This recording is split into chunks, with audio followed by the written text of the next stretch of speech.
All right, I have a 115 base cabinet here, big boy. So you know how sometimes when you're unloading your equipment to a gig and you come out to the car and one of your feet are loose, or several in my case.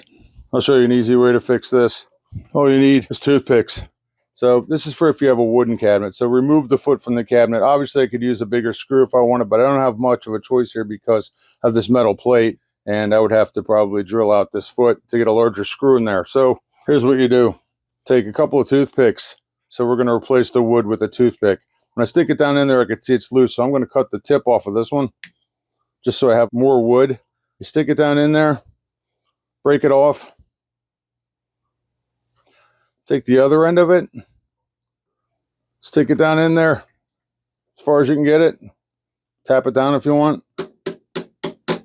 Break it off. There you go. And at this point now, we've just replaced the wood that was missing in the cabinet. Screw the foot back on. And that's it. Nice and tight and easy as that.